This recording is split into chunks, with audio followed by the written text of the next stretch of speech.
Logan Caldwell n'aurait jamais imaginé qu'une stupide plaisanterie avec son meilleur ami deviendrait le point de rupture de ses 7 années de mariage. Ingénieur civil de 38 ans, il menait une vie prévisible à Denver. Chaque matin, il se réveillait tôt, buvait le café préparé par Bethany, sa femme de 35 ans, l'embrassait avant de partir au bureau et rentrait le soir en s'attendant à la trouver plongée dans ses projets de design graphique dans le bureau qu'ils avaient aménagé chez eux. Bethany était talentueuse et dévouée, et Logan avait toujours été fier de la voir construire, au fil des ans, une solide base de clients en freelance.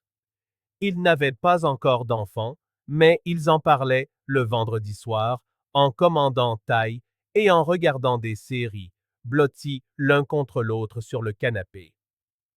Leur maison, dans un quartier calme de Denver, reflétait leurs deux personnalités.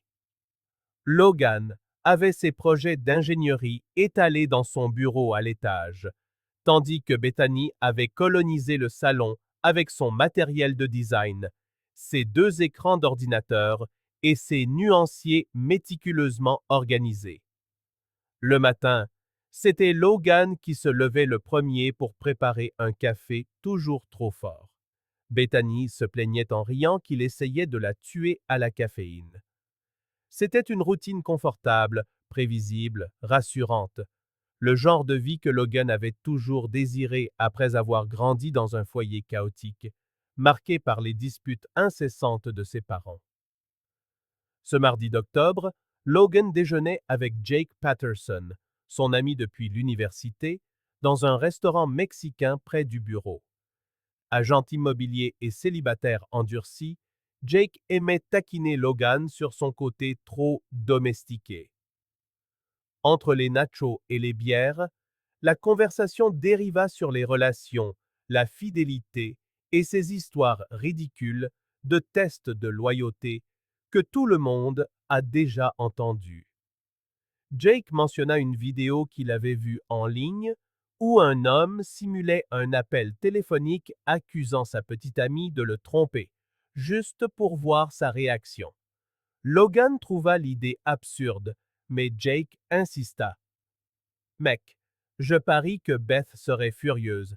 Elle te giflerait et t'enverrait dormir sur le canapé pendant une semaine, lança Jake en riant. Logan secoua la tête, mais l'idée fit son chemin. Non pas qu'il soupçonnât Bethany de quoi que ce soit, mais au fond de lui, dans un coin silencieux de son esprit, persistait cette curiosité lancinante que tout homme rationnel déteste admettre. Il lui faisait confiance, mais il savait aussi que la confiance absolue n'est parfois plus de la routine que de la certitude. Ce serait juste un moyen de prouver à Jake que Bethany était différente. Je ne sais pas, mec, ça me semble un peu stupide, dit Logan en prenant une gorgée de bière. Jake se pencha en avant, excité. Exactement, c'est pour ça que ça marche. C'est tellement ridicule que sa réaction sera totalement authentique. Je te parie 50 $ qu'elle te rira au nez en te traitant d'idiot. Logan réfléchit un instant. 50 $ facile, et ce serait drôle de la voir s'énerver. D'accord, marché conclu, dit-il, se surprenant lui-même. Le sourire de Jake s'élargit. Sérieux? Tu es sérieux? Logan haussa les épaules. Pourquoi pas? Ce sera amusant de la voir me crier dessus, et tu devras admettre que j'ai la femme la plus fidèle de la planète. Ils réglèrent les détails. Jake appellerait Logan le soir même, alors qu'il serait avec Bethany. Il dirait qu'il passait dans le quartier de Cherry Creek et qu'il avait vu Bethany entrer dans un hôtel avec un autre homme. Assez vague pour paraître plausible, assez précis pour sonner comme une véritable accusation. Logan rentra chez lui ce soir-là à 6h30 et trouva Bethany dans la cuisine, en train de préparer des pâtes. Elle portait un legging noir et un t-shirt trop grand, ses cheveux bruns relevés en un chignon désordonné. Elle lui sourit dès qu'il entra. Salut mon cœur. Ta journée s'est bien passée? Demanda-t-elle en se tournant pour l'embrasser. Logan sentit une pointe de culpabilité. Elle semblait si authentique, si détendue. Ce n'est qu'une blague, se rappela-t-il. Ils dînèrent en parlant de son projet pour une start-up et des problèmes de Logan avec un client qui voulait modifier des plans de structure en pleine construction. Tout était normal. Tout allait bien. À 20h15, le téléphone de Logan sonna. C'était Jake. Logan répondit en mettant le haut-parleur, comme convenu. Salut Jake, quoi de neuf? La voix de son ami était tendue, comme s'il était mal à l'aise. Logan, écoute, je ne voulais pas t'appeler pour ça, mais je passe devant Cherry Creek et je viens de voir Bethany. Logan feignit la confusion. Beth? Mais elle est là avec moi? Il y eut une pause. Non, Logan. Je l'ai vue entrer dans un hôtel avec un type il y a environ 20 minutes. Je ne savais pas si je devais te le dire, mais je me suis dit que tu avais le droit de savoir. Logan regarda Bethany, s'attendant à la voir lever les yeux au ciel ou rire de la farce. Mais ce qu'il vit le glaça sur place. Bethany était devenue blême. Ses yeux étaient écarquillés, fixés sur le téléphone comme si elle venait de voir un fantôme. Sa main, qui tenait sa fourchette, tremblait. Elle ouvrit la bouche, mais aucun son n'en sortit. Elle déglutit difficilement, son regard balayant la pièce, comme si elle cherchait une issue qui n'existait pas. Puis, dans un murmure à peine audible, elle dit « Logan, raccroche, s'il te plaît. Pas ici. » En cet instant, le monde de Logan s'effondra. À l'autre bout du fil, Jake continuait de parler, probablement déconcerté par le silence, mais Logan n'entendait plus rien, seulement un bourdonnement assourdissant dans ses propres oreilles. Bethany ne riait pas. Elle n'était pas indignée. Elle était terrifiée. La stupide blague qu'il avait orchestrée venait de révéler une vérité atrocement réelle. Jake, je te rappelle, dit Logan en raccrochant sans attendre de réponse. Il posa lentement le téléphone sur la table sans jamais quitter Bethany des yeux. Elle tremblait maintenant, des larmes perlant au coin de ses paupières.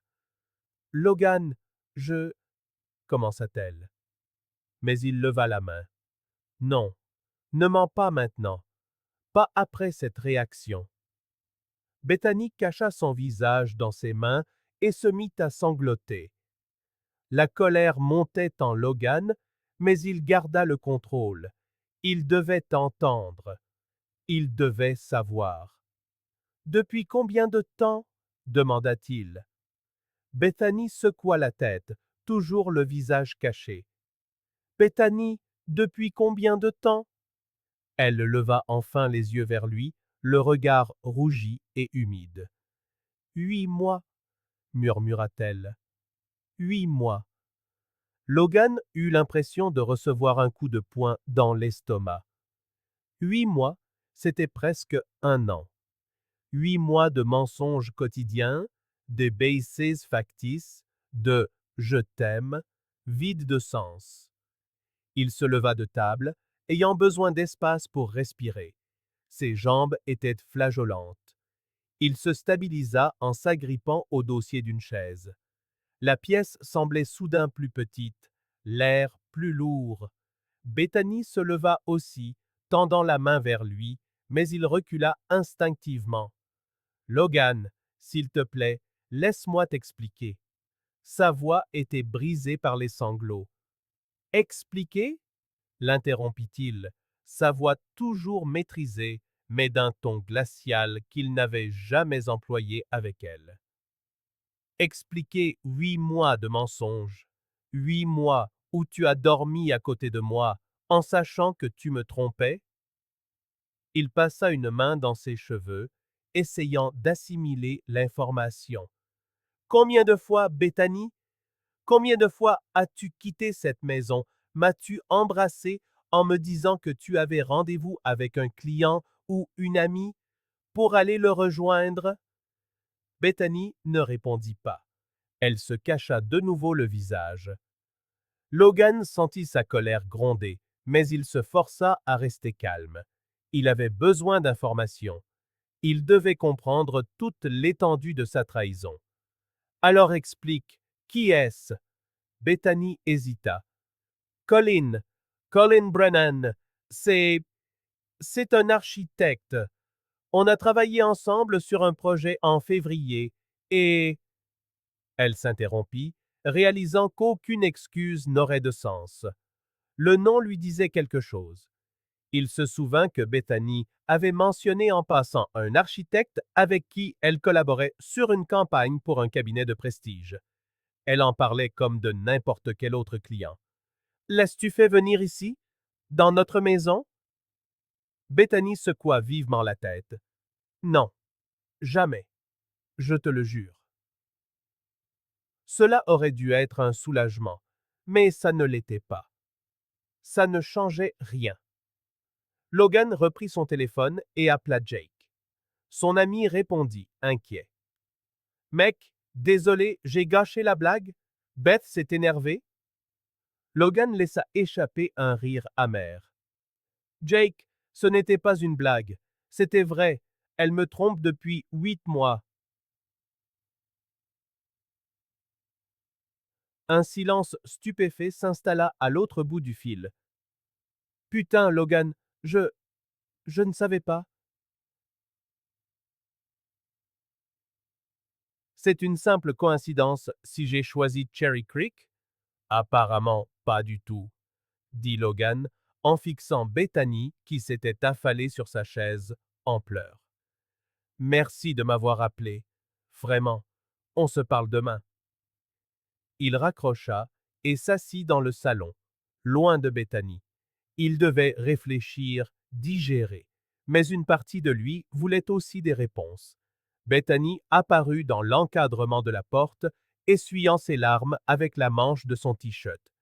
J'ai rompu avec lui la semaine dernière. C'est fini, Logan, j'allais te le dire. Logan eut un rire sec. Tu allais me le dire? Quand? Dans 6 mois? Dans 1 an? Elle secoua la tête, désespérée. Non, j'allais vraiment te le dire. J'avais peur, mais j'allais le faire. Où est-ce que vous vous voyez?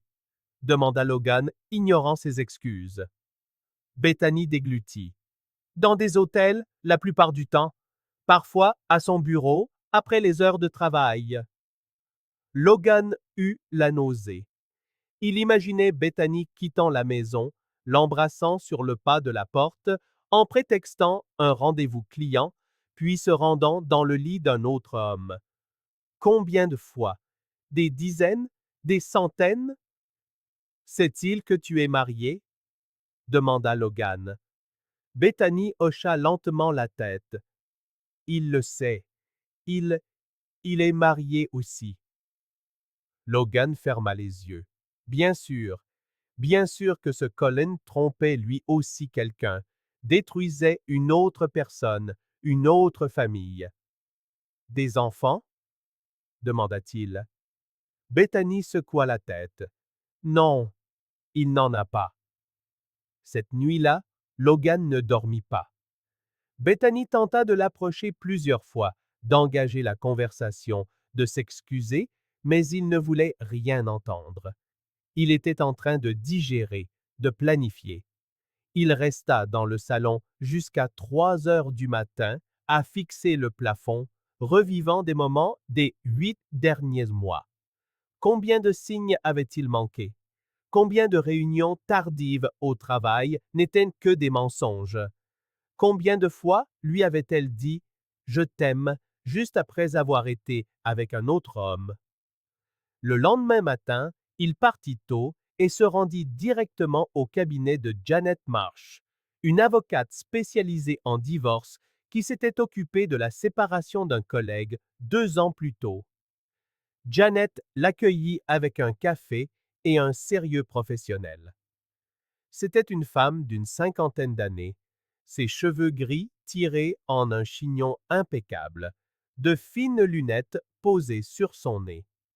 Racontez-moi tout depuis le début, dit-elle en ouvrant un bloc-notes.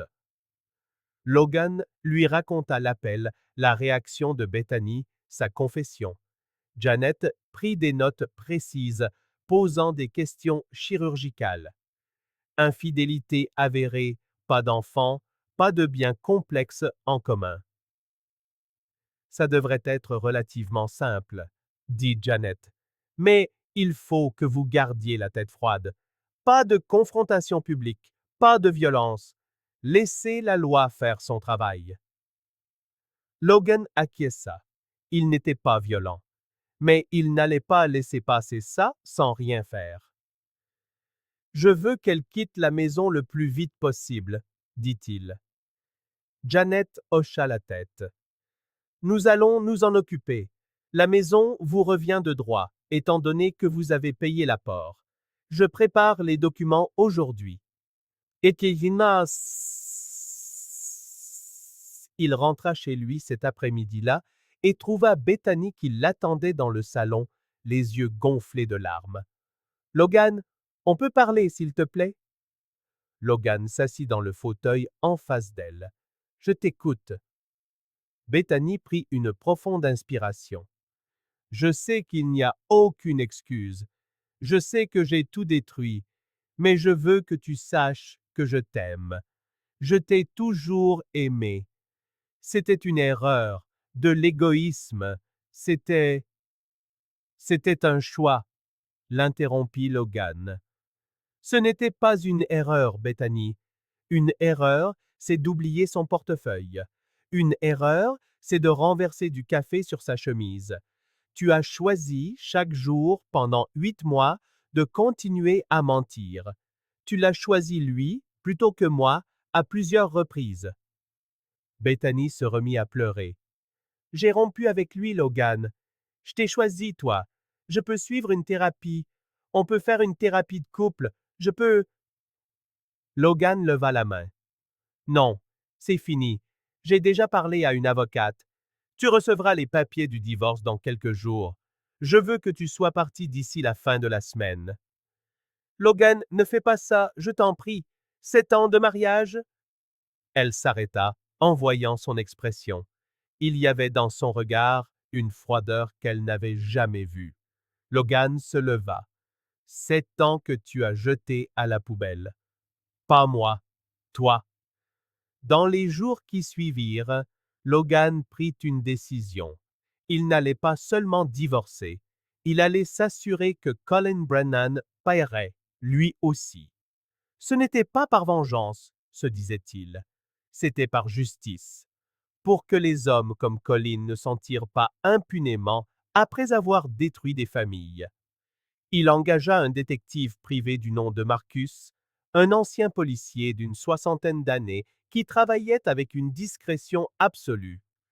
En 48 heures, Marcus lui remit une enveloppe contenant des photos de Colin et Bethany entrant et sortant d'hôtels à au moins 4 occasions différentes, ainsi que l'adresse de Colin dans une résidence sécurisée de Littleton, et le nom de sa femme, Amanda Brennan. Marcus découvrit également que Colin et Amanda étaient mariés depuis 12 ans et n'avaient pas d'enfants. Logan écrivit une lettre. Pas longue, pas dramatique, juste les faits, énoncés clairement et directement. Madame Brennan, je suis désolé de vous informer que votre mari, Colin, entretient une relation extra-conjugale avec ma femme, Bethany Caldwell, depuis environ 8 mois. Je joins des preuves photographiques. Je pense que vous méritez de connaître la vérité, tout comme moi. Il joignit 3 des photos les plus nettes, mit le tout dans une enveloppe et l'envoya à Amanda Brennan. 2 jours plus tard, il reçut un appel d'un numéro inconnu. C'était Amanda. En larmes, elle le remercia, disant qu'elle s'était doutée de quelque chose, mais qu'elle n'avait aucune preuve. Elle lui annonça qu'elle allait, elle aussi, demander le divorce. Logan ressentit une étrange solidarité avec cette femme qu'il n'avait jamais rencontrée. Mais il ne s'arrêta pas là. Colin travaillait pour un cabinet d'architectes réputé à Denver, connu pour son éthique et sa réputation. Logan envoya anonymement les informations factuelles au service administratif du cabinet, laissant l'entreprise évaluer en interne la conduite de l'un de ses professionnels. Il ne cherchait pas le scandale. Il voulait juste ne pas porter seul le poids de cette histoire. 3 semaines plus tard, Jake appela Logan avec des nouvelles. Mec, tu as vu? Colin Brennan s'est fait virer. C'était dans le journal économique local. Conduite contraire à l'éthique. Logan ne ressentit aucun plaisir, mais un sentiment de justice. Bethany perdit également son contrat avec la start-up après que les rumeurs de l'affaire eurent commencé à circuler. Apparemment, la femme de l'un des fondateurs était une amie d'Amanda Brennan. Le monde était petit. Le divorce fut rapide.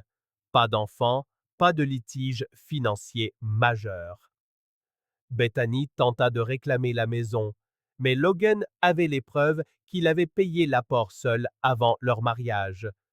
Elle partit avec la moitié de leur compte joint et ses affaires personnelles et emménagea dans un petit appartement de l'autre côté de la ville. Logan se jeta à corps perdu dans le travail. Il accepta un gros projet à Boulder qui exigeait des déplacements fréquents, ce qui était parfait. Moins de temps à la maison, moins de temps pour penser. Jake et d'autres amis essayèrent de le faire sortir, de lui présenter des gens, mais Logan n'était pas prêt. 6 mois après le divorce, Logan se trouvait dans un café de Cherry Creek, ironiquement près de l'endroit même que Jake avait mentionné lors de cet appel fatidique quand il aperçut Bethany. Elle était seule, dans la file d'attente, l'air fatigué. Ses cheveux étaient différents, plus courts. Elle avait des cernes profonds et semblait avoir perdu du poids. Elle le vit aussi et se figea, son expression mêlant la surprise et ce qui ressemblait à de la honte. Pendant un instant, aucun d'eux ne bougea. Puis, elle prit une profonde inspiration et s'approcha lentement, d'un pas hésitant. Salut, dit-elle, la voix basse, presque un murmure. Logan hocha la tête, gardant une expression neutre. Salut. Un silence inconfortable s'installa entre eux. Tu vas bien? Demanda-t-elle en se tordant nerveusement les mains. Logan prit une gorgée de son café. Oui? Et toi? Bethany haussa les épaules, essayant de sourire sans y parvenir. Je survis. J'ai perdu quelques clients, mais je reconstruis. J'ai déménagé dans l'est de la ville. C'est plus petit, mais c'est ce que je peux me permettre. Elle hésita, se mordant la lèvre inférieure. Je suis tellement désolée, Logan. Vraiment. Chaque jour, je pense à ce que j'ai fait, à ce que j'ai détruit. Si je pouvais revenir en arrière. Mais tu ne peux pas, l'interrompit doucement Logan, sans colère dans la voix, juste un constat. Il la regarda. La douleur était encore là. Elle le serait probablement toujours un peu. Mais la colère s'était dissipée, laissant place à quelque chose qui ressemblait à de l'indifférence. Je sais, dit-il simplement. Bethany attendit, espérant peut-être qu'il en dirait plus. Mais Logan n'avait rien à ajouter. Elle hocha lentement la tête, comprenant. Prends soin de toi, Logan. Il la regarda prendre son café et sortir, sans se retourner. Logan resta assis, finissant son propre café et réalisa quelque chose. Il ne sentait plus ce poids sur sa poitrine qui l'avait écrasé pendant les premiers mois. Il n'avait plus besoin de comprendre le pourquoi. Bethany avait fait un choix. Colin avait fait un choix. Et maintenant, ils vivaient tous avec les conséquences. Il prit son téléphone et ouvrit le message que Janet, son avocate, lui avait envoyé la semaine précédente. C'étaient les coordonnées d'une de ses amies, Caroline, une professeure de littérature qui avait également vécu un divorce difficile. Janet pensait qu'ils auraient beaucoup en commun. Logan avait ignoré le message jusqu'à présent, mais quelque chose en lui venait de changer. Il tapa une simple réponse. Salut Janet, tu peux donner mon numéro à Caroline. Merci. Il appuya sur envoyer avant de pouvoir changer d'avis. Peut-être que cela ne mènerait à rien, ou peut-être que si. Mais Logan était prêt à essayer de nouveau. Non pas parce qu'il avait oublié Bethany ou lui avait pardonné, mais parce qu'il réalisait que rester coincé dans le passé ne ferait que donner à Colin et Bethany une autre forme de victoire. La semaine suivante, Logan dînait avec Caroline dans un restaurant italien du centre-ville de Denver. Elle était intelligente, drôle et portait ses propres cicatrices émotionnelles, ce qui lui permettait de comprendre exactement ce qu'il avait traversé. Ils parlèrent de livres, de travail, de la reconstruction de la confiance après une trahison. Ce n'était pas encore une relation. Peut-être que ça ne le deviendrait jamais, mais c'était un commencement. Ce soir-là, en rentrant chez lui, pour la première fois depuis des mois, Logan ne pensa pas à Bethany en refermant la porte. Il ne se demanda pas où elle pouvait bien être, ni ce qu'elle faisait. Il se contenta d'allumer la télévision, de se préparer un thé et de se détendre.